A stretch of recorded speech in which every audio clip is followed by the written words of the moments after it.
Over the last day or so, we got reminded that there was a player in the NBA, and his name was Delonte West. Unfortunately, it wasn't a good reminder as he was seen arguing with the police, then getting beaten up on the street, and whoever was that guy who was stomping on his head on a goddamn concrete needs to get his mental health checked as well. I mean, you just don't do that to a guy or girl or anyone for that matter. That's just sickening to watch. And not only the fact that he was stomping on the guy's damn head, it's also the fact that nobody, absolutely nobody, got out of their cars to stop the guy. The humans are careless, I've seen that before, but when you see something like that, the guy could have gotten killed, and then you've pretty much witnessed a murder. So I would just like to tell all people who are listening to this to stop sitting and doing nothing in situations like this. I'd rather read an article about how people helped former NBA player Delonte West, who was getting beaten up badly, than watch a disturbing video like this. Oh, and by the way, the officer who filmed Delonte West afterwards got suspended. Anyways, hello, this is Purple Prince, and today I want to look at the tragic downfall of Delonte West. Back in the late 2000s, Delonte West was one of LeBron James' best teammates. I know that might sound ridiculous, but he really was. That's how bad the Cavs teams were. Delonte himself was averaging double-digit points, shooting quite well from the distance, could dunk, and had a good length at that time for a guard at 6'4". His basketball career in the NBA continued up until 2012 when he last played for the Dallas Mavericks and averaged 9.6 points and 3.2 assists for the defending champions. For his whole NBA career, Delonte played in 432 games and averaged 9.7 points and 3.6 assists. But his problems started way before the end of his career. We first found out about that in 2008 when he was diagnosed with bipolar.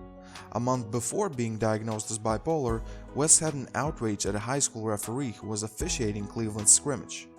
I felt the feeling of anger and I just wanted to throw it all away and quit the team. I needed help.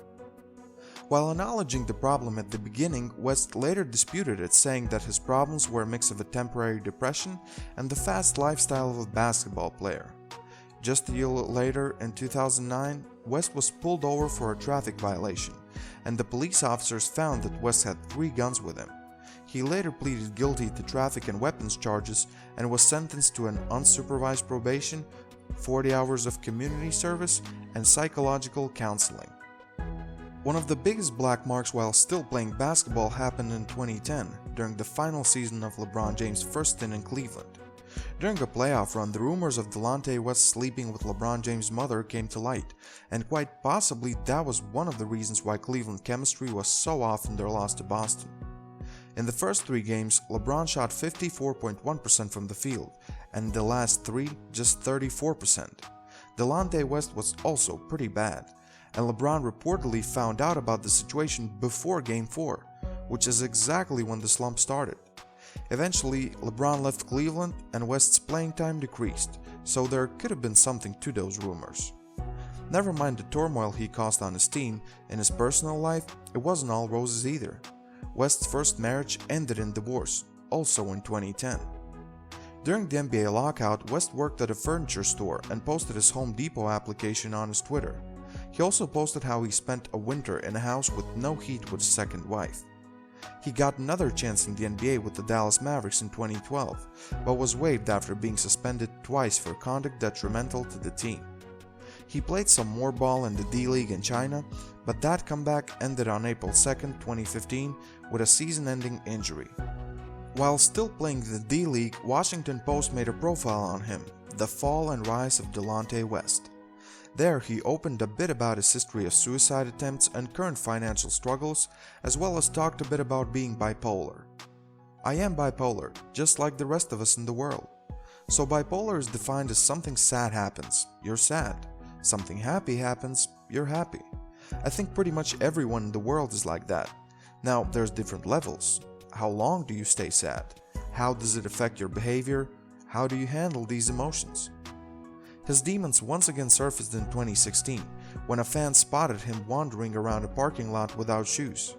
The fan reportedly asked, "Are you Delonte West?" To which he responded, "I used to be, but I'm not about that life anymore." In the photo, he seemed just out of it. And now, in 2020, this happens. It's safe to say that he hasn't gotten better since 2016, and without proper help, this situation can go only worse. After his recent video going viral, multiple athletes and well-known people have commented on this situation, including his former college teammate Jameer Nelson, once one of his closest people. I'm sick today in my stomach right now seeing the videos of Delonte. To answer everybody that's reaching out to me about his situation, all we can do is pray for him and his family and hope that he seeks the proper help. Mental illness is something that a lot of people deal with and don't even know it, until sometimes it's too late. I'm not sure what exactly is going on with D West, but he knows I'm in his corner and will help him get through this. Yes, I've spoken to him over the past several months, just trying to be there for him as a friend. One thing I do know is, if you're having mental, emotional, or physical setbacks in your life, you need to talk to somebody. And when I say talk to somebody, I mean like doctor or doctors. Longtime St. Joseph's Hawks head coach Phil Martelli said, "Over the past several hours, I have talked with many who are willing to help. Please read and embrace Jameer's wisdom. We are reaching out to our basketball network to get the professional help Delonte needs. This is so very painful."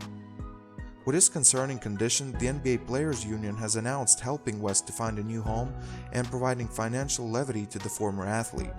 His former Dallas Mavericks coach Rick Carlisle said, "You never want to see a human being go through something like this. The hope is that he can get some help." And not only basketball people are showing him support, even former NFL wideout Des Bryant had something to say. "I see a lot of dumb comments where folks making fun of Delonte West. This is not a joking matter. I'm going to figure out how I can help him. He needs to be in rehab or something." So the sports world is on notice, but one important thing to remember is that this isn't just about athletes. A bunch of people go through this day in day. I can tell you firsthand how hard it is to deal with depression and emotional struggles, and I'm not a professional athlete who has a camera following me to show what I'm going through to the whole world. This is a serious matter, and hopefully Delonte gets his life back together. And not only him, there are millions of people going through this right now, and if nothing else, maybe just a nice word here and there and a helping hand to someone who struggles may save a struggling person. Thanks for watching the video, guys. I know this has been talked about a lot on other channels as well, but I felt I also had to give my 2 cents on this.